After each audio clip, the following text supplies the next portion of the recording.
na ito ay yun pong tungkol sa transfiguration, the transfiguration of Jesus Christ. At ang tema ko po ay yung God's presence transfigurate our spiritual beings. Kumbaga, yun po na ano ako din. Kaya, dito na lang po ako. Dadali ko na lang po. Lipat mo ng sis. Sige, i-update mo, ilipat po ito. Hindi yung ano nyo, yung sis. Hindi, kahit po dyan, okay na po. Lipat mo na. Yan, para kita ko kayo. Kahit po dito ako. Yun po, kung ating pong babalikan yung Ebanghelyo ng ating binasa, yung transfiguration. Ang transfiguration po ay parang kaparehas din po ito ng transformation. Kumbaga yung pagbabagong anyo. Kung mapapansin po ninyo, halimbawa kung napag-aralan po natin yung sa elementary, yung magandang paru-paro, nagsimula po yun sa uod, sa larva, sa green larva. Kaya nung siya ay dumanas ng paghihirap, at tapos makalabas siya dun sa shell doon, naging isang magandang paru-paro. At nung siya ay maging magandang paru-paro, kung dati siya ay gumagapang, di ba ang uod po gumagapang, di ba? Kung dati po siya gumagapang, nung maging paru-paro siya, lumilipad na siya. Amen. Ibig sabihin, ganito po yung naranasan ng Panginoon, na kung saan, nung mag-transfigurate siya, ay naranasan niya, kahit ang mga alagad nakita eh. Kahit yung si Pedro, Santiago at Juan, nakita nila kung paano yung naging maningning ang Panginoon. Kung paano naging glorified body ang Panginoon, na halos hindi nila matingnan sa sobrang kaningningan. At ang sabi nga ni San Pedro, gagawa na lang kami ng 3 kubol dito. Isa sa iyo, isa kay Moses, isa kay Elijah, kay Elias. Ang sabi ng Panginoon, ay hindi pwede. Kumbaga, ipinakita lamang ng Diyos kung ano yung dadanasin ng Panginoon pagkatapos na malagpasan niyang hirap. Kasi kung nasa 2nd linggo na tayo ng Lenten season, di ba? Kaya ipinakita ng Diyos kung ano yung dadanasin niyang glory. Kung pag nalagpasan niyang hirap, ganoon din naman po tayo eh. Pag tayo may pinagdadaan ng hirap, pag atin po yung nalagpasan, na tayo nakasunod pa rin sa kalooban ng Diyos, glory po ang kasunod, no? Amen. Kaya sabi ni San Pedro, dito na lang tayo. Gagawa na lang kami ng 3 kubol. At ang sabi niya nga doon, meron nga po tayong kasabihan, joy is not in the absence of lowliness, but it is in the presence of God. Kasi naranasan nila yung presensya ng Panginoon ng mga sandaling yun eh. Kaya nga sabi ni San Pedro, gagawa na lang kami ng kubol dito. Kasi wala pong lugar na pinakamasarap na lugar kundi sa presensya ng Panginoon. Naranasan po yan yung abang lingkod.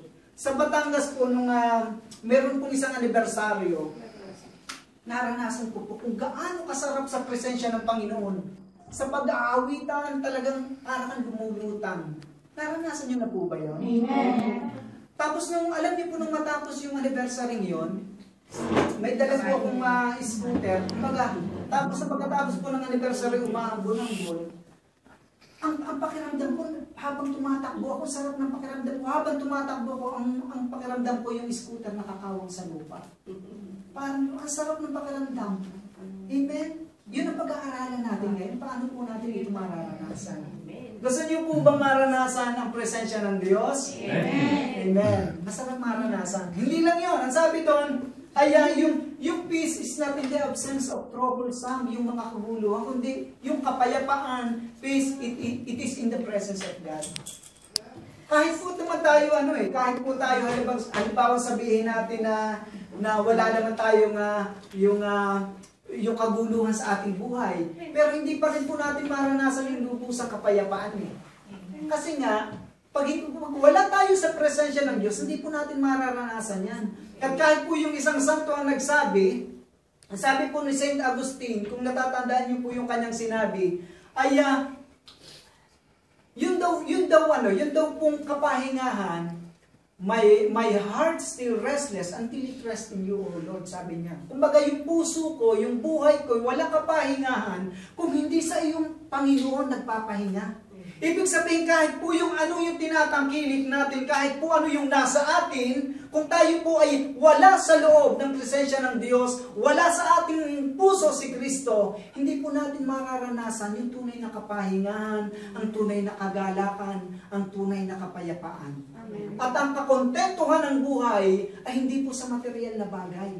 Huwag po tayong magpapadaya dyan. Dahil yan po ay pwedeng dayahin tayo. Akala natin pag nakamit natin yung ganung bagay, kontento na tayo. Amen. Nandun na yung contentment, yung fulfillment. Pero sasabihin ko po sa inyo, hindi yan ang magbibigay sa atin ng kakontentuhan.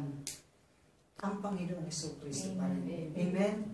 Dahil yan ang kanyang pangako. Kaya nga sabi niya doon sa Matthew 6:33, seek ye first the kingdom of God and His righteousness, and all these things shall be added unto you. Lahat yun ibibigay sa atin. Kahit material na bagay, lalong-lalo na nga yung mga spiritual na kagalakan, kapayapaan, ibibigay sa atin yun kung tayo'y paghaharian ng ating Panginoon.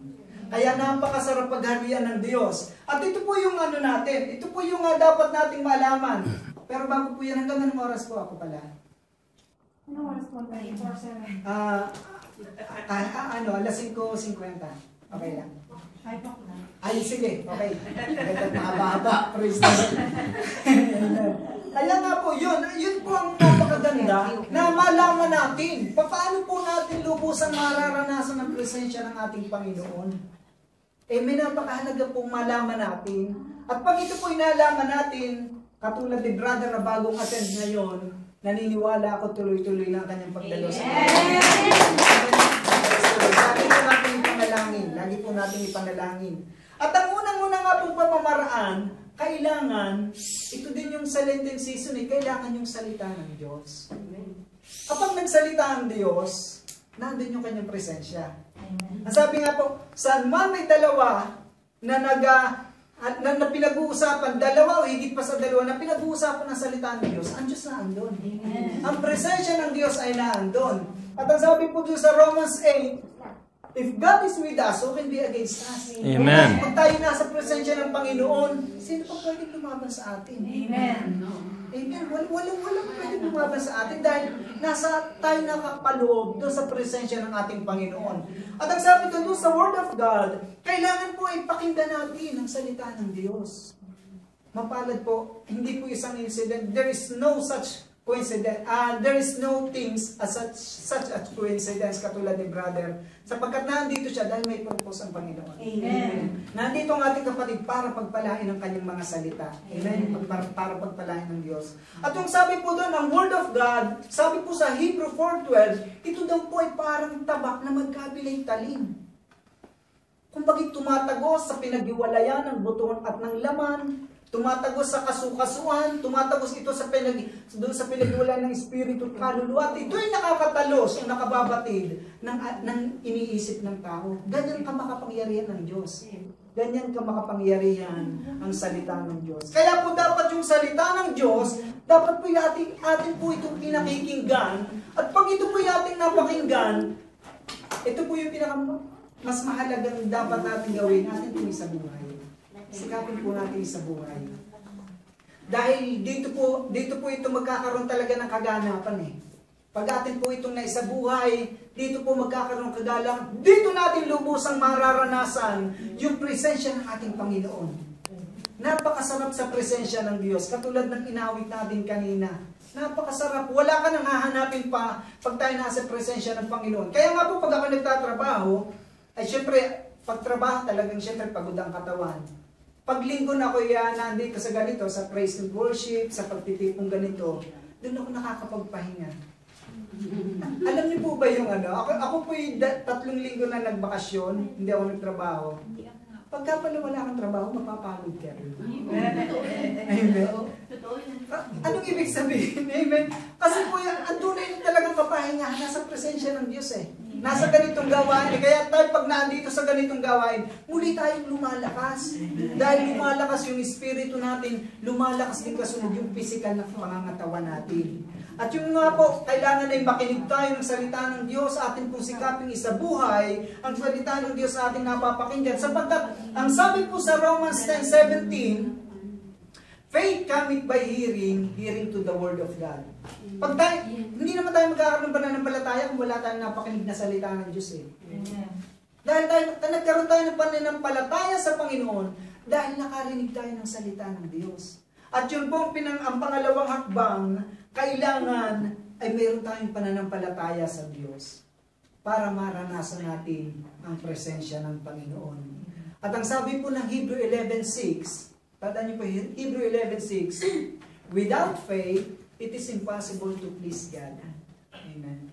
Hindi tayo kalulugdan ng Diyos, wala tayong pananampalataya. Amen. Bali wala. Kung wala tayong pananampalataya at pagtitiwala sa Diyos, paano niya tayo kalulugdan? Amen. Amen. Parang mga anak yan eh. Halimbawa may anak tayo, kung hindi din naman naniniwala sa atin, hindi din nakikinig sa atin yung ating anak, hindi na. Mahirap kalugdan yung ganun eh. Ganun din. Kailangan para tayo kalugdan ng Diyos, kailangan na doon ang ating pananampalataya sa Kanya. At ang sabi po doon sa Hebrew 11:1, faith is the substance of things hoped for, the evidence of things not seen. Kahit hindi natin nakikita ang Diyos, kung tayo nananampalatayang na tayo'y nasa presensya ng Panginoon, talagang mararanasan natin yun. Dahil sabi nga, naandun ang ating pananampalataya. Kahit hindi natin nakikita ang isang bagay, pag ating pinanaligan, ating pinanampalatayanan sa pamamagitan ng Panginoon, ipagkakaloob talaga sa atin. Alam niyo yung pananampalataya, ganito yan eh. Kung halimbawa nakita na natin ang isang bagay, halimbawa meron tayong hinihiling. Kung nakita na natin yan, tigil na doon ang pananampalataya mo. Kasi nasa harap mo na eh. Nakukuha niyo po yung ibig sabihin? Kaya nga sabi doon, ang pananampalataya daw ay yung mga bagay na inaasahan mo kahit hindi mo pa nakikita. Amen. Ganon katindi yung pananampalataya. Kaya pag tayo umasa, tayo nanalig at nanampalataya sa Diyos, kahit hindi natin nakikita yung ating hinihiling, kahit hindi pa natin nakikita, umasa tayong makakamta natin. Amen. Dahil ng pananampalataya. Ang sabi doon, faith can move mountains. Amen. Amen. Kayang pagkilusin. Ibig sabihin, kahit na gaano kalaking problema, kahit gaano kalaking pagsubok ang nasa atin, kung nasa atin ang pananampalataya natin sa ating Diyos, kaya natin malagpasan yan. Amen. Amen? Kaya natin lahat ay harapin yan dahil nananalig tayo sa Diyos. Naniniwala pa kayo ang Diyos ang pinakamakapangyarihan? Amen. Kung ang Diyos ang pinakamakapangyarihan, naniniwala, dapat din tayong maniwala, anuman ang hilingin natin na ayon sa kanyang kalooban, ipagkakaloob talaga sa atin. Amen. Dahil yun ay dahil sa ating pananampalataya. At ang pangatlo pong step, para lubusan nating maranasan ang presensya ng Diyos, para mag-transfigurate talaga yung spiritual beings natin, yung ating pamumuhay, ay kailangan yung pag-ibig sa Diyos. Madali pong sabihin na mahal natin ang Diyos. Madali pong mawit ng I love you, Lord, and I will lift my voice. Madaling awitin eh. Kasi madaling awitin eh. Pero yung ba talaga, halimbawa, yung ba talaga yung bukod sa ating kalooban na talagang sinisikap nating magampanan. Ang daling awitin, I love you, Jesus, and I praise your holy name. Ang pag-ibig po sa ating Panginoon ay hindi yung sa salita lamang. Kailangan po ito may ipakita natin sa ating gawa. Kung talaga alam niyo yung Panginoon, nagdaramdam sa atin sa maraming pagkakataon. Babasahin ko po sa inyo isang verse, dito po sa Revelations chapter 2 verse 4. Babasahin ko po sa inyo, pakinggan niyo pong maigi ang sinasabi po dito. Revelations chapter 2 verse 4, ito po ang sinasabi ng Panginoon. Mismo ang Panginoon po ang nagsalita nito sa ating mga mananampalataya. Sabi niya, ngunit ito ang pinagdaramdam ko sa iyo, nanlalamig ka na sa akin, hindi mo na ako mahal tulad ng dati. Yan po ang sabi ng Panginoon. Kumbaga, atin pong isipin yung dati nating kalalagayan sa Panginoon. Amen. At atin pong ikumpara sa ating mga sarili yung kalalagayan natin ngayon. Yung panahon na kung saan yung pinaka-peak ninyong paglilingkod sa Panginoon, yung naandun talaga, kahit na anong mangyari, talagang pupunta ka dun sa gawain ng Panginoon dahil nagmamahal ka sa Panginoon. Amen. Pag tayo nagmamahal sa Panginoon, anumang sitwasyon, anumang nangyayari, anumang panahon, kung ito kahit ito yung malakas ang ulan o ito yung nenebe man, pupunta ka pa rin sa gawain ng Panginoon. Dahil mahal mo ang Panginoon eh. naalala ko po yung sabi ni Brother Mike. Nung marinig ko po yung para akong nakuryente. Sabi niya doon, nitong pahuling talk niya, di ba nagkasakit siya? Sabi niya doon, meron daw isang nakapatiran na nagsabi, dahil siyempre nagkasakit nga po, sabi daw ng isang kapatiran, Brother Mike, ay tumuko ka na lang sa stage. Basta nandiyan ka, okay na sa amin. Alam niyo po ang sabi ni Brother Mike. Sabi ni Brother Mike, talaga hindi ko po napigilan niya na mapaluha ko. Sabi niya po doon, hanggat ako may tinig, hanggat ako may buhay, hindi ako titigil sa pagpapahayag ng kabutihan ng salita.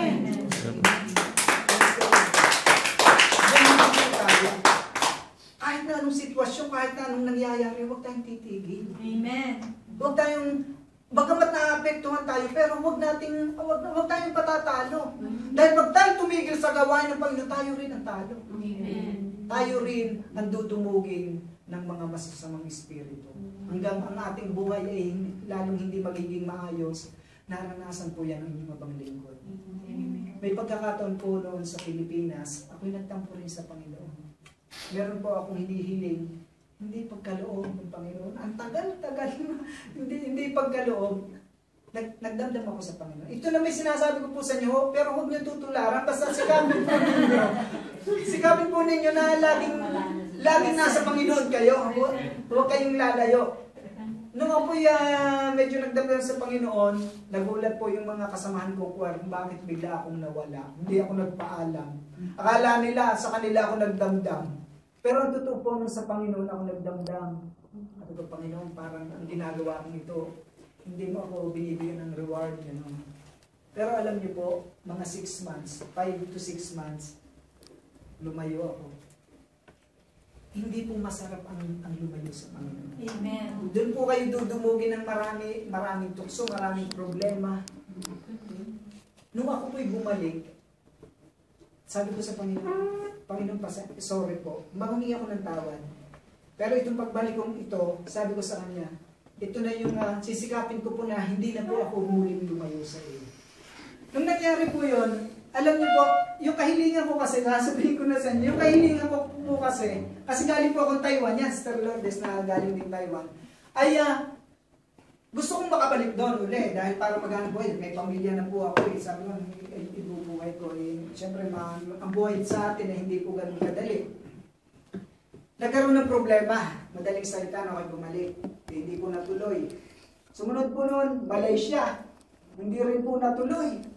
Tapos sumunod doon, Singapore, hindi rin natuloy. Kaya yung sa dami na ng beses na yon, doon po ako nagkaroon ng pagdadamdam sa Panginoon. Pero nung pagbalik ko nga po, nagtuloy-tuloy na ako sa paglilingkod. Alam niyo, ang Diyos naman talaga totoo eh. Basta manatili lamang tayo sa Kanya, hindi tayo bibigoy ng Panginoon. Amen. Walang nabigo na naglingkod ng totoo sa Panginoon. Amen. Kahit po si Haring David ang nagsabi niyan. Sabi niya ni Haring David nung siya'y tumanda, sa aking edad na ito, ako'y tumanda, mula pa sa aking pagkabata, wala pa akong nakitang naglingkod sa Diyos ng totoo na kanyang pinabayaan. Amen. Hindi pinababayaan ng Diyos. At yun nga po, tuloy-tuloy ako sa kasi dati pa ako choir, tapos meron po isang cell group na walang manunugtog, sinikat po kung matutong tumugtog para po sa cell group na yon. Awa ng Diyos na po, kapahin po. Amen, praise the Lord. At yun nga po, sa pagpapatuloy ko, ang Diyos pala kumikilos na. Amen. Akalain niyo ba, yung pisang ko po sa Brescia, Italy, siyang tumawag po sa akin. Sabi niya, alam niya nag-El Shaddai na ako doon sa Pinas, pero siya nag-El Shaddai din pala sa Brescia. Sabi niya, brother, gusto mo bang makarating dito? Sabi ko, siyempre naman, gandang balita nito. Sa isip-isip ko lang. Alam niyo po, hindi nagtagal, nakarating na po ako ng Italy. Amen. At ito po yung unexpected. Hindi ko po in-expect na ako maging preacher.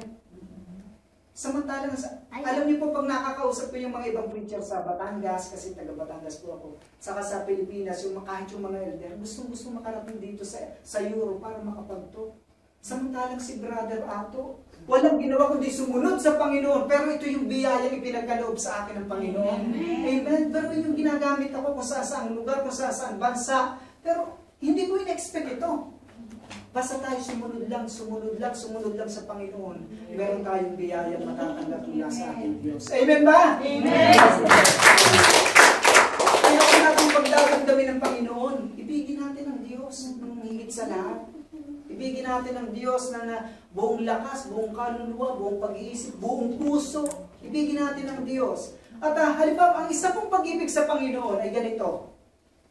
Kung naalala niyo po yung sinabi sa Romans 12, sabi doon, offer yourself as a living sacrifice, holy and acceptable to God.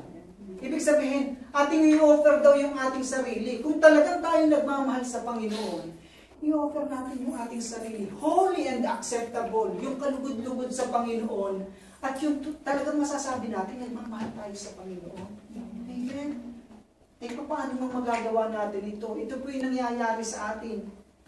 Sabi doon, ang daling awitin. Minsan, inaawit po natin sa misa. Kunin mo, O Diyos, at tanggapin mo ang aking kalayaan, ang aking kalooban, ang isip at gunita ko. Kumbaga, binibigay daw natin, ini-offer natin sa Panginoon yung kabuuan ng pagkatao natin. Pero paano natin magagawa kung sa mismong maliit na bagay, hindi po tayo nakakagawa? Halimbawa na lamang po sa pagbibigay sa gawain ng Panginoon. Atin po bang nagagawa? Atin po bang nagagampanan? Subukan niyo po, ito po yung hamon ko sa inyo. Subukan niyo po na magkaloob sa Panginoon dahil karanasan ko po ito. Every time na ako'y dadating yung sweldo ko, ihiwalay ko na agad yung dahil. Ang sarap po ng mararamdaman natin dahil alam natin nakakasunod tayo sa Panginoon. Nandun ang presensya ng Diyos, nandun mararamdaman mo ang presensya ng Diyos. At nandun, alam mo, protektado ka dahil nakakasunod ka sa kalooban ng Diyos. Praise the Lord, hallelujah. Kaya nga po, subukan po ninyo, hindi kayo mabibigo. Hindi ko po yung may pangako kung hindi ko karanasan. Karanasan ko po yun at nung akin po yung ginagawa, talagang nandun yung pagpapala ng Diyos. Nandun yung proteksyon sa aming pamilya. Nandun yung proteksyon sa inyong abang lingkod. Kahit na po marami dyan ng tukso sa awa ng Panginoon at habag niya, ay nalalagpasan sa tulong ng Panginoon. Kahit po marami ang mga pagsubok, nalalagpasan po ng inyong abang lingkod. Ay kung halimbawang sa ganon, isipin po natin, kung ang Panginoon nga ang ibinigay sa atin 100%. Amen. Tayo 10%. Yung 10% lang na hinihingi ng Panginoon, hindi pa ba natin kaya ibigay? Amen. Para sa kanyang gawain. Alam niyo po ba yan? Pag nagbigay tayo sa gawain, hindi naman talagang para sa Diyos yan eh. Para sa atin din yan. Amen. Dahil sa ganitong mga pagbibigay natin sa Panginoon, maraming nakikinabang ng salita ng Diyos. Amen. Katulad ng ating kapatid ngayon, nakakapakinig ng salita ng Diyos, at alam ko, naniniwala ako na hindi siya alis na hindi pagpapalain ng Panginoon. Amen. Dahil ang sabi ng Panginoon, kung ang ulan daw ay pumatak sa tigang na lupa, sa tuyong lupa, merong mangyayari. Amen. Mabubuhay ang mga halaman. Ganon din ang ating espiritu at kaluluwa. Pag narinig po natin ang salita ng Diyos, mayroong mangyayari sa ating buhay. Amen. Lalo na po kung ating isa sa buhay. Amen. Kaya nga po, isipin po natin, ibinigay ng Diyos sa ating lahat. Sabi nga ng isang quote na nabasa ko, meron daw isang nanalangin sa Panginoon, sabi daw niya, Lord, give me everything to enjoy life. Alam niyo po ang sagot ng Panginoon. Sabi ng Panginoon, I give you life to enjoy everything. Amen. Kasi yung enjoyment naman nasa atin na yun eh. Amen. Decision natin yun eh. Pagpili natin yun, kung ang piliin mo ay yung ikibalungkot, abay decision mo yan. Amen. Pero piliin mo, kahit marami kang pagsubok at problema, kung piliin mo yung maging masaya ka, abay di masaya tayo. Amen?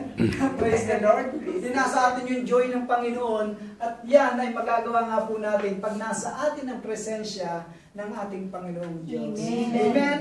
Yan, ang pag-ibig, napakahalaga po niyan. Pag-ibig sa Diyos, pag-ibig sa kapwa, para po lubusan nating maranasan ang presensya ng ating Panginoon. Ano po yung sunod? Para po maranasan natin ang presensya ng Panginoon, ay kailangan po, ay nandun po yung tinatawag pong hindi lang yung pag-ibig, hindi lang pananampalataya, hindi lang yung pag-ibig. Pag tayo talaga nagmamahal sa Panginoon, para lubusan po natin maranasan ang kanyang presensya, kailangan ng pananalangin. Amen. Nananalangin ba tayo tuwing umaga? Amen. Bago matulog. Amen. Subukan niyo po ito. Ito yung pinapasubok sa inyo, karanasan ko eh. Ako po nung nasa Pilipinas ay madaling araw pa talagang gumigising. Nagbibigay ako talaga ng oras ng panahon para manalangin. Hindi lang manalangin, mag-meditate, mag-aaral lang. Kahit po hindi ako preacher na, nagbabasa-basa na rin po ako. Tapos dito sa Italia, nahirapan ako. Siguro mga ilang taon, hindi ko magawa. Lagi nga sarap matulog. Hindi magising man ako, hindi ko rin magawa. Nakakatulog uli. Tapos pag nagigising uli,